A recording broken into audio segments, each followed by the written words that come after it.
So what we'll do is Michelle's working to come on, and I really wanted to learn about a nonprofit of helping, and I wanted to get together. I have a little cake, so we'll have an official light and blow out the candle. I think have appropriate social distancing. And then we just, have people hang out a little bit. Some are coming in a short bit, dropping out quick. I'm just so excited you could all join me. Sounds healthy. Hi, Michelle. Yay! Happy birthday, Martin. Hey. I'd love to just have a conversation about my learning about the great Bob Moog Foundation, what they do. And to me, folks, the goal of this is to be a model of everyone here. If you aren't already, pick some nonprofit or local business and find some way to showcase them now, because they're hurting the most. And I've done my best with my local business, and I know you all have, but I couldn't think of a greater thing to do than a nonprofit that I volunteer with. Michelle, I am so excited to have you here, and I thought we'd just chat a little bit, and if you'd be kind enough to tell about the organization, I'd share. We got to meet together on an article I wrote on LinkedIn, and you were kind enough to help me get some more accurate data on your father, Bob Moog. And after that, we met in person, and it was several years ago, I believe. Yeah, it's been at least a few years, Martin. So yes, I'm Michelle Moog-Koussa. I'm the executive director of the Bob Moog Foundation, as you all probably know. And I just want to say what an honor and privilege it is to be asked to be part of somebody's group birthday party like this. So thank you to Martin for having me, and for all you guys for helping Martin celebrate his birthday, and to be interested enough to hang around and hear about the cool work of the Bob Moog Foundation. For those of you who may not know, Bob Moog was a synthesizer pioneer who invented the Moog synthesizer in 1964. And his instruments sparked a revolution in the face of music, basically lending a brand new palette of sounds to music that was never heard before, and consequently changing the music that we all listen to. And he had a very long career in synthesis, where he considered himself, he's a very humble guy, to be a tool maker, making tools for musicians. And he did that for 50 years. And he passed away in 2005. And he is never a guy who would have envisioned a foundation in his name, being very humble as he was. But what happened near the end of his life is that he had a brain tumor, and we were feeling very protective of him, and we didn't want the press to find out. The whole 3-month and 3-week journey with his brain tumor was hard enough, and so in trying to keep the press away, but still trying to communicate to people what was going on with him, he asked my brother to set up a page on the caringbridge.com where we could communicate with 40 people. And if you don't know about the Caring Bridge, actually, I'm very happy for you if you don't know about the Caring Bridge, because it's a site where you can communicate with people who are critically and terminally ill, and each person has their own web page. It's an extremely useful and valuable website.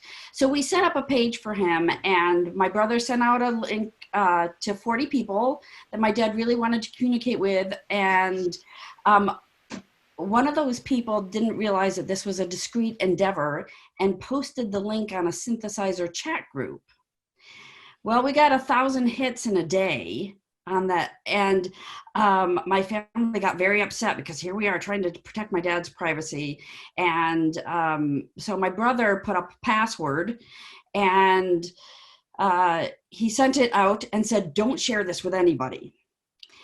And my dad surprised us a couple of days later, because I think he probably could sense where things were headed. And this was at the beginning of July, actually, and his illness started at the end of April, and then he passed away on August 21st. But he surprised us. He said, "You know what, just take the password down. Just let him come." So we took the password down, and in 7 weeks, 60,000 people logged on to that site. And the day he passed away, 20,000 people logged on. And to me, even more moving than the sheer numbers of people who were connected to this person was that over 4,000 people left testimonials to how Bob Moog had changed their life. And they were incredibly moving. The people would say, because of Bob, I'm a musician. Bob Moog gave me my creative voice. Because of Bob, I'm an engineer. And what happened for us as a family is that my dad didn't really talk about his work that much. And we, of course, knew what he did because, mostly because he had some fame, and I would find out from other people that my dad was famous, but not from him. Like my friends would tell me ever since from the time I was little. In any case, we experienced kind of a real dawning to not just that our father was accomplished. We knew he was accomplished. But what we realized with this outpouring of inspiration really is how many, what a profound inspirational force he had been in people's lives for decades. And when he passed away, we thought, that is a force that really deserves to be carried forward.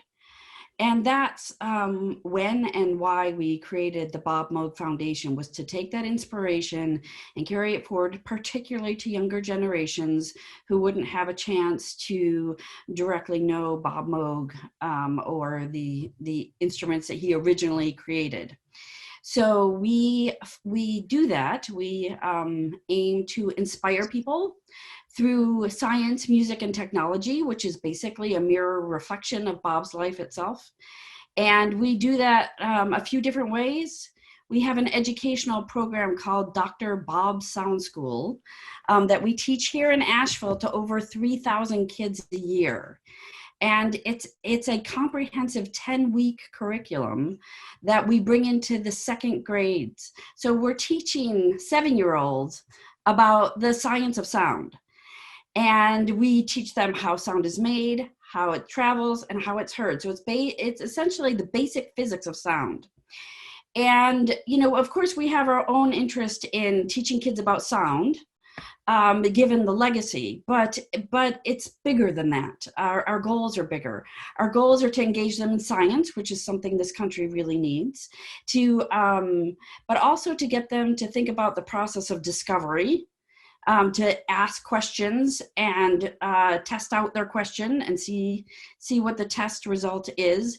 We actually teach them a lot about the scientific method and use Bob's notebook pages for them to see, where he would write down an idea, he'd test an idea, and he would write down the results. And sometimes he would have to scribble the middle part out and say it didn't work. And then he would try again. And we really try to impress upon the kids that you should write down your ideas and you should try them out. And if they don't work, you should try again.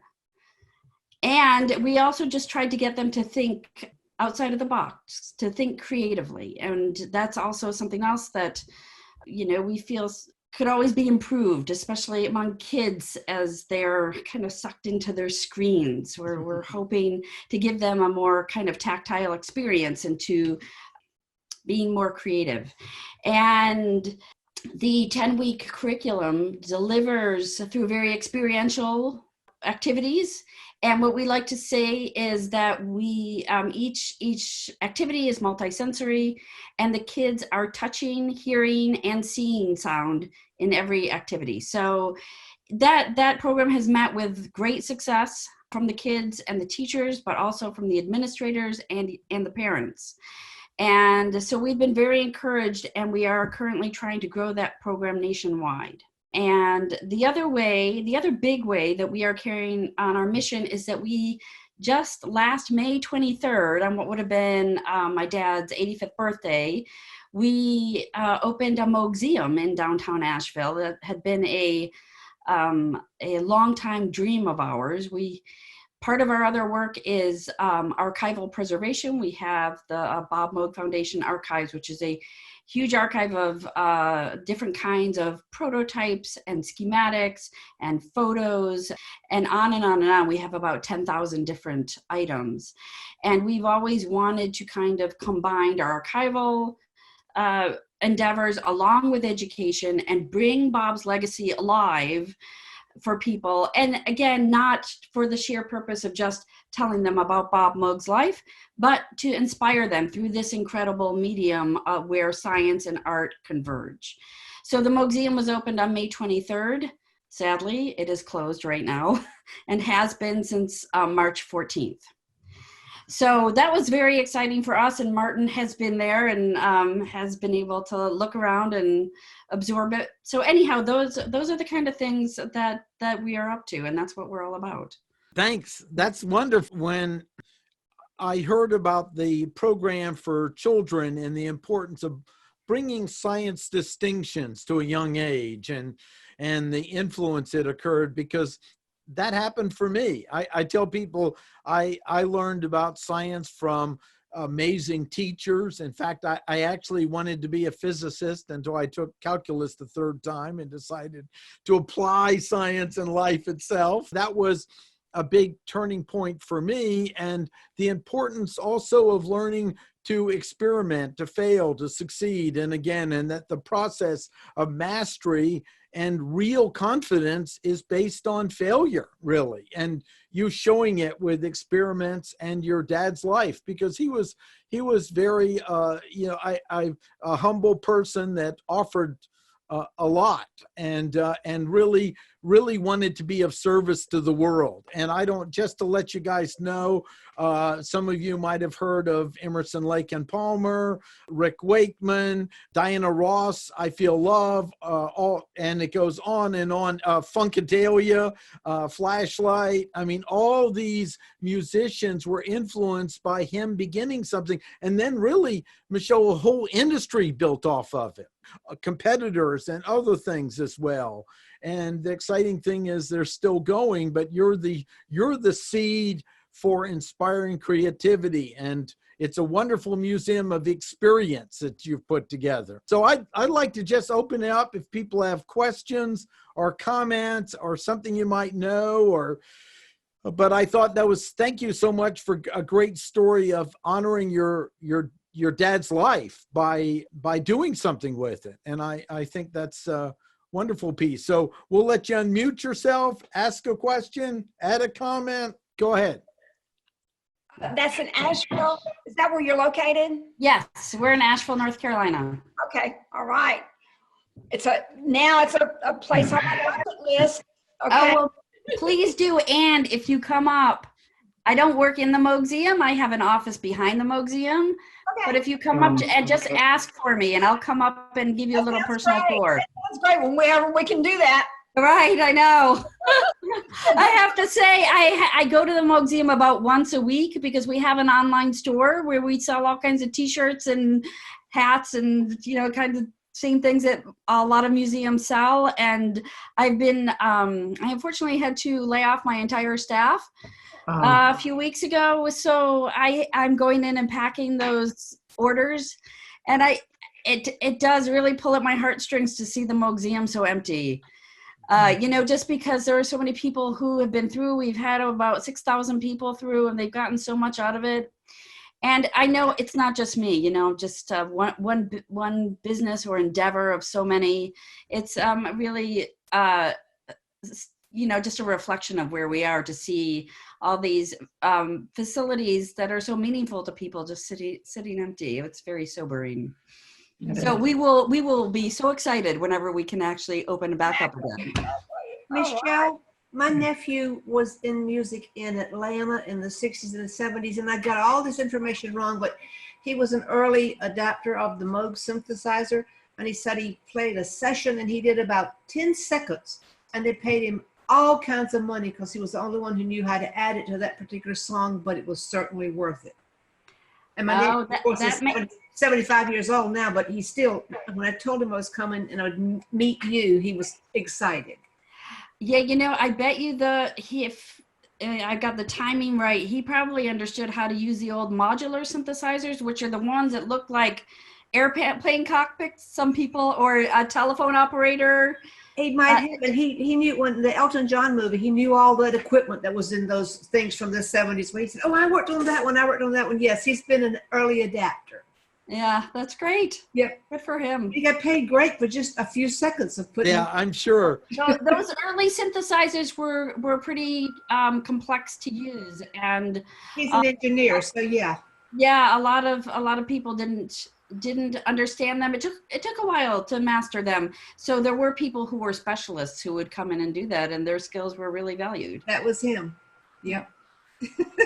Hey, Michelle, this is Alan. I got a story for you. Back in high school, which was 76, it was a long time ago. My buddy bought a mini Moog synthesizer, and he was it was 2 days before the talent show, and we stayed up all night long. There were 6 of us that stayed up all night long to try to fashion some kind of strap that he could carry it around on stage with him. And we pulled it off, and he won the talent contest that year.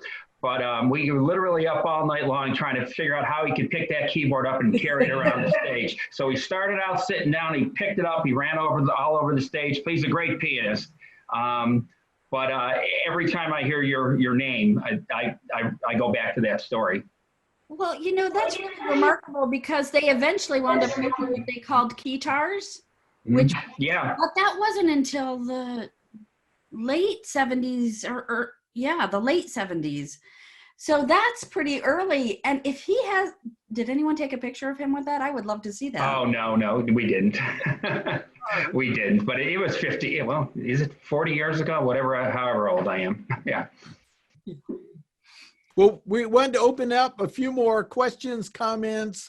I've just been so excited to have the honor to get to volunteer with the Bob Moog and work with Michelle over the years with this. And I'm determined, Michelle, we got to get scheduled soon. Colleen's right there. So Colleen waves so she gets to see you. There we go. Yeah.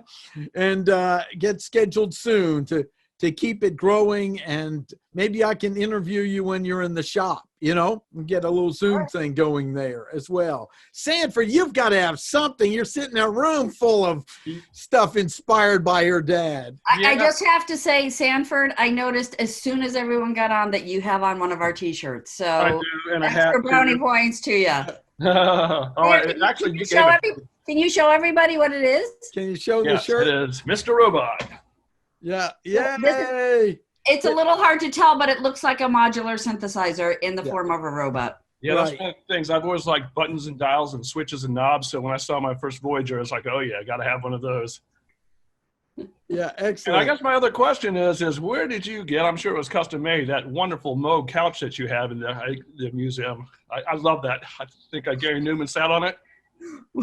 We get that question a lot. There was a company called Woof out of Barcelona, Spain, who was making them, and we contacted them like 10 years ago and asked if they would donate one, because they were $2,000, and they said, yeah, we'll donate one if you'll pay the shipping, and the shipping alone was $1,000. So we did, and I'm glad we did, because initially it was just in my office, but we've brought it to big trade shows with us, and now it is like the centerpiece of our Moog-Museum store. It's our selfie station where people can take selfies. So just for the rest of you, this is a couch that actually looks like a mini Moog, which is the most iconic Moog synthesizer. And so anyone kind of in the know about Moog synthesizers, when they walk in and see it, they just kind of freak out, like Sanford. So yeah, that's where we got it. Unfortunately, that company is no longer in business. And I am going to share a picture of that real quick so you can see it there. Thanks. This is a picture you took of me. I'm real pleased with her dad in the background at the Moog-Museum. That's it, Sanford. Excellent. Well, let's get a few other just questions, comments, anything I think this is such an example of taking on a legacy off of a legacy and building it up and moving forward. And I just want to say, There's also a movie in the works too on this, right, Michelle? They're still getting all the rights and permissions Yes. juggled, but what is it? What is the name of that one? Electronic Voyager. And actually, it's interesting. This is a documentary that we've been making for 4 years, actually. There's a small Canadian production company, Wave Shaper Media, that it was their idea, and they approached me and asked me if I would help tell my dad's story, kind of through my eyes, rediscovering him.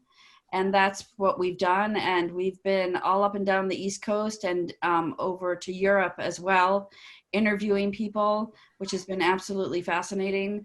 And what's happened is that initially they did a couple like Kickstarter and Indiegogo campaigns, of course, tapping into the synthesizer community for support. And that's where a big part of the promotion has happened. And those people who supported the documentary at that time were promised the 2-hour version of Electronic Voyager, but they have so much footage that they've turned it into a 4-hour hardcore, what they're calling a hardcore version.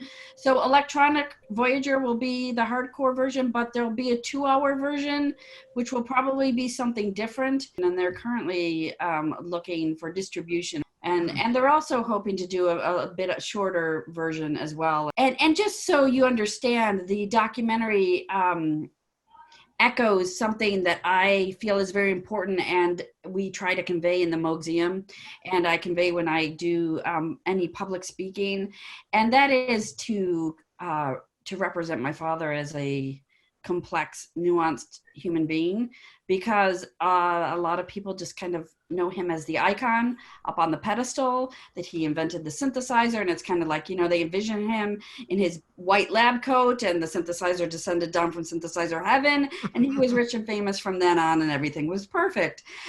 But of course, that's not how life is, right?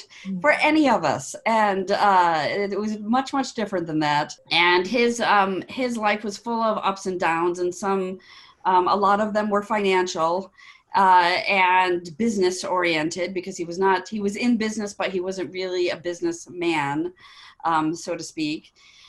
So the documentary also really strives to portray him as this, very complex human being with a lot of varied experiences, and, being an icon, which is something he was really uncomfortable with, is only a part of who he was.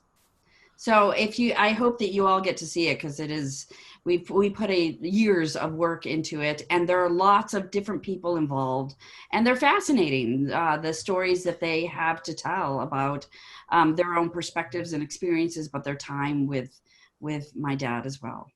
About the Bob Moog Foundation, check it out. And this is one of many small businesses that are working to survive and hang in there. And my view is, if we all pick one we're passionate about and share what's great about them and support them, that we will all get through this. So this is one I wanted to do for my birthday. And Michelle, I'm so touched that you took the time to come and join us and let me contribute to you. Because I think one of the gifts is the ability to be able to contribute to someone. And thank you for letting me do that to your life that helps so many people. And someone who had my own learning challenges going up, those little sparks of science and curiosity were so critical to me keeping going when lots of evidence might have said sometimes for me to not. So, I know you're doing that with young people. Absolutely. And I also want to say that Martin started a fundraiser for us on Facebook, and he has exceeded his goal. And I just want to, for any of you who have participated, thank you. Thank you for supporting the Bob Moog Foundation. We do really need it. We're in the same position as everybody else, especially with the Moog-Museum closed. It completely cut off one of our streams of income. So we're doing a lot of fancy footwork right now to try and make things work, just like everybody. So, every donation is deeply appreciated by all of us. So thank you so much. Well, and I think Martin's touched all of our lives in one way or another and helped all of us out. Yeah. So I know I do, and I know most of you guys all do too. Really appreciate all of his assistance with us. Martin's one of the biggest hearts ever. Definitely. Yes. Absolutely. Michelle, Yeah. I'm wondering, is there a connection that could be really valuable for you? I'm just thinking of all the incredible people on this Zoom call, and if there's a specific industry or a person or something that would really support and boost your work, what might that be? Well, this may be a predictable answer, but you know, the thing that we need the most is funding. We have a huge amount of potential, and we just don't have the resources to reach that potential. So being connected to people who have deep resources and are interested in inspiring generations of people through science and music and getting them engaged would be really, really valuable to us. Excellent. Excellent. So we'll just take a moment. If you're okay, we'll go around and let people have a final say, and I put the link in there so you can add your name, and people have also added emails in there, you can see, but it's I think we're all at least on Facebook in some way connected. And Sandra, if we're not connected, just remind me and we'll get you in the Facebook and include you as well. So who would, James, I'll let you, I'm just going to go square by square. Just you get a final sentence and we'll bring it to a close, and this couldn't be a better birthday. James, go ahead. Hey guys, we appreciate this tonight. This has been a great birthday party, being a virtual one, but this is really cool. And the topic is really awesome also. Just happy birthday. And on the Moog side, is there a particular product that your father has made that you do not have in your hands? Oh, interesting.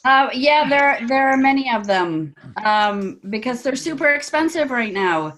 So it's easier to list what we do have. We have a small Moog modular. We have 2 mini Moogs, a multi-Moog, and a micro Moog. But of the vintage instruments, that's all we have.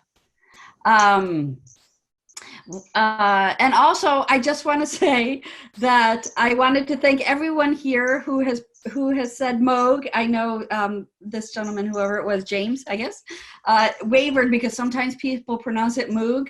And actually, there's part of the other part of the families, wherever they lived, some people do pronounce it that way, but my father has always pronounced it Moog, and people in England in particular refuse to pronounce it Moog.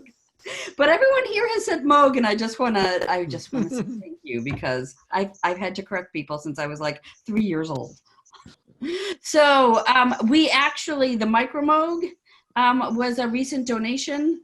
So there are people who have been donating hardware to our archive, which is absolutely wonderful. They often give it to us when it's not working particularly well, which is fine with us because we collaborate with a lot of very experienced synthesizer technicians.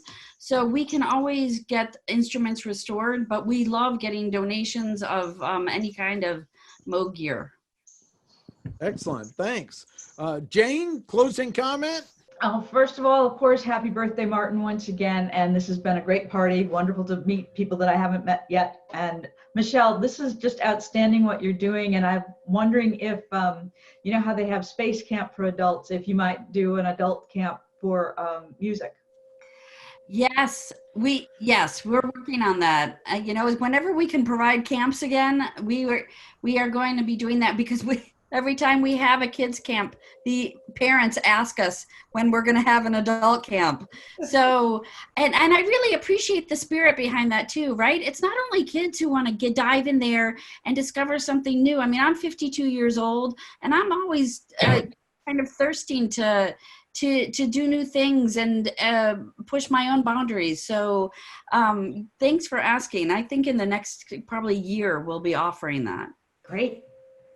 Thank you. Yeah, and Michelle, I'm open to help with that one. All right. And I would say, if you guys are interested, you can follow us on Facebook. There's a Bob Moog Foundation page, and there's a Moogseum page. We're, of course, on Twitter and Instagram as well. And the Bob Moog Foundation has a website, which is actually going to be upgraded in a matter of days, something we've been working on for over a year. And now that things have slowed down, we can finally finish it off. And the Moog-Museum has its own website as well. So, but I think you can keep in touch with what we're doing through our 2 Facebook pages if you want to. Great. Chuck, Martell, and Tammy. Martin, we just want to wish you a very happy birthday. Michelle, thank you for sharing all of the Moog information. It brought back a lot of history for me because I remember a lot of the junior Jocko bands in my day, back in the 60s and the early 70s, that had those kinds of synthesizers. And we want to remember that they were the spinoffs for the voice identification procedures that we have today, I believe. And Debbie, are you sitting with Mount Rainier and Friday Harbor in your backdrop? I'm a Washingtonian, and that kind of looks very familiar to me for some reason. Are really close. So that's Mount Rainier and Gig Harbor. Gig Harbor. Ah, man, I missed it by 50 miles. Sorry. Pretty close. Pretty close. Excellent. Thanks so much. Sanford, closing comment. I just want to say thank you, Michelle, and happy birthday, Martin. Thanks, man. Look forward to getting back and playing with your gear over there. Yeah, anytime, Chloe. come on down. We'll fire it up. I got the fog machine going. Yeah. Chloe, I'll let you go ahead. Closing Happy comment. birthday, Martin. You're an inspiration. And Michelle, I did call my nephew who knows about your dad, and I said the Moog Foundation. I have English ancestry, and he quickly corrected me. So yes. God bless him. He didn't know Bob Moog. And I said, really? He said, oh, spell it. And then he just, I think he was putting me on, but he wouldn't let me say that. That's great. Jim and Chris of the Geeks on Tour. Oh, there we go. Hey, Martin, happy birthday. And thank you so much, Michelle. That was really a treat. And, she made me go over there and donate. Great. Great. Hey, happy birthday. See you later. Thanks. Sue? This has been great. I've enjoyed meeting all of you. I've known Martin for a long time, and happy birthday, Martin. This was exciting. This was exciting. And now a new place to go in Asheville, and I bet my music artist, I can't wait to tell them. Okay, I bet they know this because I represent some vintage groups. So I bet they know all about that. So it's going to be fun. I'm excited about that. Well, Sue, I want to tell you there's a parking lot, a nice paid parking lot. I call it across from the Mellow Mushroom off of Main Street. Michelle, is that one of the okay places to park to come to yours? It's less than a block away. Okay. Okay. Won't get towed. It's just a few dollars. Don't worry about it. You walk out and get to them. Okay, that's great. All right, thanks. Excellent. Good. Charles, closing comment. And you can always say pass. I don't. No, thank you, Martin and Michelle, for the best birthday party I've been to in a long time. And looking forward to going to Asheville and to the museum. Excellent. Holly, you guys. From me and Holly, happy birthday again, Martin. Thanks for putting this together. And Michelle, thanks for letting me tell this story about my buddy. Alyssa says happy birthday, Martin, too. Thanks. Jean, would you mind unmuting and we'll get you next? Am I unmuted now? You are. Oh, goody. Just wanted to say thank you very much. I'm happy to be in on your birthday party. And I think it's wonderful for you to have something like this that enhances our sense of connectedness, which we know is real in this world today. So I love it. I love seeing more people from all over the country, or maybe most of you are from North Carolina. I don't know. No, we got a pretty good spread here. More people, I really love it. Thanks so much. I had someone from Singapore and Europe and Japan, and they said, I love you, but I'm not getting up at like 1 in the morning or 3 to come to your birthday party. So they sent their regards as well. So Dorothy, you're next. Well, happy birthday, Martin. This was a great idea. I'm so glad you're technically savvy. And then Michelle, it was really good to hear about your dad. I mean, you sound like an amazing man, and he's got to be proud of you. So, and happy birthday again, Martin. Thanks so much. We'll celebrate in person. That's right. But we can get out of here. Yeah. Well, I'm going to get you to work on me, correct me a little bit, I think Friday. So, Great.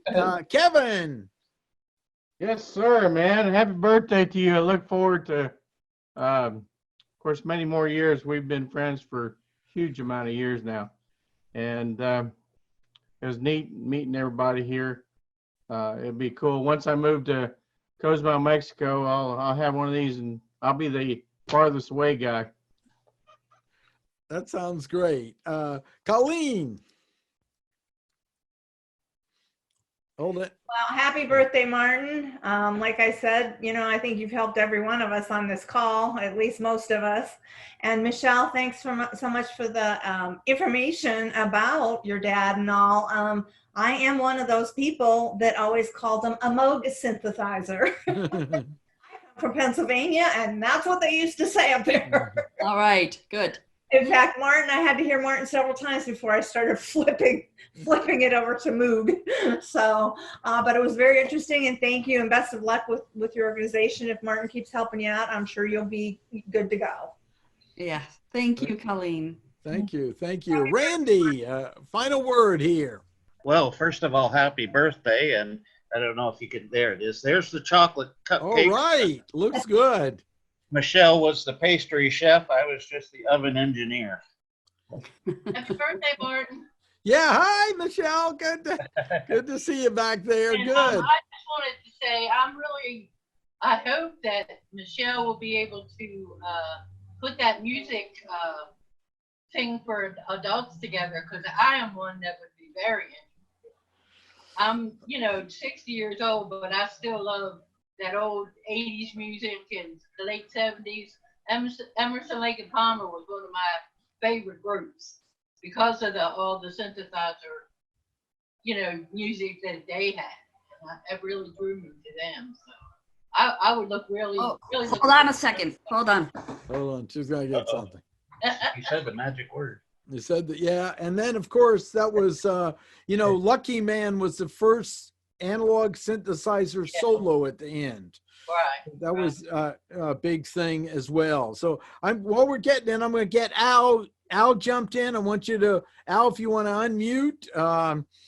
He's also from Video Mojo Toastmasters. And if you want to unmute you, Al, say some closing comment here. Oh, okay. You remuted yourself. Go ahead, unmute yourself. So since someone just mentioned Emerson, Lake and Palmer, I also have personally inherited our family archives, which I am busy in my spare time, such as it is, organizing. And I just thought you'd like to see this. Oh, wow. That's great. Is Michelle seeing that? Yeah, do you see that? You're on screen. That's it. That's Keith and your dad. Yeah. Yeah. That is wonderful. Yeah, and here's, you guys will love this too. Here's the story, really quickly, because I don't want to take up too much time. So, Keith Emerson was like the ultimate rock star with his long hair, and he would wear the black leather. And of course, he was an incredibly talented musician and very, quite the showman. And my dad, on the other hand, was the geeky scientist engineer, but they had this great friendship. And at the NAMM show, which is a big music convention out in Anaheim, Keith was doing a kind of showcase of his music and playing different synthesizers. And he invited my dad to join him on stage to play the theremin, which is one of the oldest electronic musical instruments that you play without touching it. It's something that we actually use in Dr. Bob's Sound School. And there was this moment, apparently Keith was wailing away on the synthesizer, and my dad was waiting and waiting and waiting to kind of be cued in. And it took a while, and then when he did, my dad just kind of went crazy and unleashed his inner rock star. So this is the picture of them from that night, where my father's like going crazy playing the theremin, which you play by just, in simple terms, just waving your hands around two antennae. And Keith is there playing a ribbon controller. That's great. Anyhow, I just thought they were right there on my pool table. I thought you could see them. That's wonderful. That's awesome. That is great. That was really great. Happy birthday, Martin. Yeah. Yes. Oh yeah, Al, you got it. Hey man, thanks. I'm grateful for you as a friend. You've always been passionate about helping people your whole life, and your birthday would be no different. You're probably one of the most genuine, good, decent human beings I know, and I'm just so grateful. Thank you. Thank you. And I also loved that presentation. I'm not at all educated in music or synthesizers or anything like that. But when Martin shared about it with me, I knew it set his passion on fire. And when I see that in anyone, it makes me happy because I know that they're operating like in their gift or in their giftedness. And so you are doing something that's really important for children now, but also for the future. You're preserving a certain kind of giftedness that people are going to need to operate in. And that's something very important for the humanity of, it's just really important. That's all. Thank you. Thank you. Well said. Well said. Sandra, I don't think I got you yet. It's been great listening to everybody comment on the wonderful work that Michelle is doing on behalf of her father and on behalf of the legacy that and the sort of spark of innovation that she mentioned, which resides between art and science somewhere, and in this case, music and science. I've known Michelle for probably 15 years. Well, as the foundation began and then as the program began, and I've just been cheerleading her and hoping for all of the big ideas everybody has to come together, because it really is a big idea. It's still difficult for people to understand what that means to talk about art and science in the same conversation. And she's really a leader in that, and she's being recognized by educators and musicians and the sciences. So Martin, you're going to be my next favorite host of any kind of event like this. You're so engaging and lovely, and I'm really grateful for this wonderful Monday night showcasing Michelle and her work and celebrating your birthday. So thanks again, everybody. It was great meeting all of you. Excellent. Whitney, you went on mute. Whitney had something else going on, and he said he came in anyways. I'll let you have a sentence, a closing comment. Okay, yeah. Happy birthday, Martin. Our relationship's been challenged since First Watch, Sola, and the Sawmill Chap Room been shut down. It's not the same anymore. That's right. But sort of my reminisce on the Moog synthesizer. My first date in the family car was to see Emerson, Lake and Palmer at the Charlotte Coliseum. That was probably like 1972, somewhere in there. And that was a real big deal back when I was in high school growing up, and Rick Wakeman later on and all those other artists that used it. But that was a real big deal when Emerson, Lake and Palmer came out and everything. There's sort of memory from the past there. But happy birthday again, Martin, and best wishes. Thank you. And Steve, you still there? I know you're there in picture. Are you in? I am. Yeah, man. Just, kill that screen there. You had to hear me singing, but that was not terrible, I guess. But enjoyed it. So thank you for having me for your birthday. It was great to see a lot of people I know and meet some new ones. Michelle, I loved your story, and I have an aunt who lives in Arden, which is not too far from you. She's got an art gallery out there, so I don't know if it's possible to make a connection that'll make sense, but if we can, we certainly we'll work on that. So thank you, Martin. Happy birthday. Of course, and come visit the Museum. Yes, once this is all lifted, I'll be out there. I'm looking forward to it. Excellent. And Chris, I'll let you have a closing comment there in your showing. Martin, I just think you have some of the most amazing friends, and it was so nice that you included me tonight for your party. I really appreciate it. I think that legacy is such a wonderful thing to talk about, because we just kind of rush through life, and we often don't, spend enough time and give enough tribute to those that have touched our lives and have really, brought true meaning to why we do what we do. So I just congratulate you on on a wonderful gathering, and I really appreciate your friendship, and it was very nice to listen to so many wonderful comments tonight about just Moog and life, you know. So anyway, I hope everyone stays safe by the grace of God, and you know, these are challenging times, but we will get through them, and on the other side, everything will be fine. Happy birthday, Martin. Thank you for including me. Thanks. Did I get everybody? Well, thank you so much. Thanks, Michelle.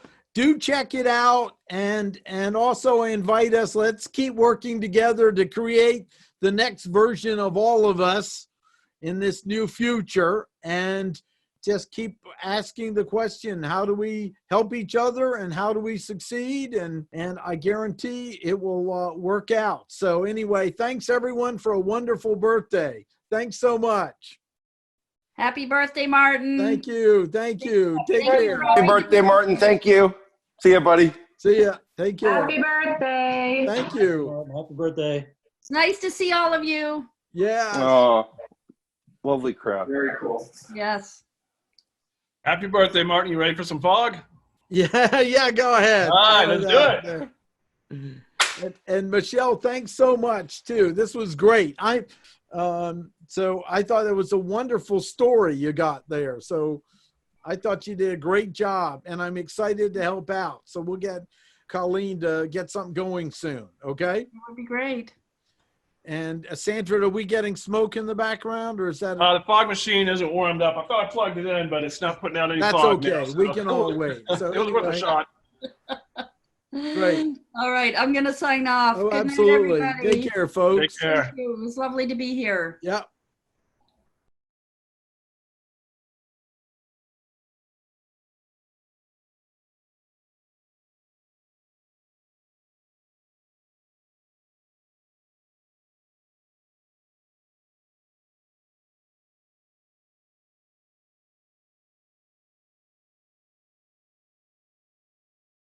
I appreciate it greatly. And Chuck, so good to see you too.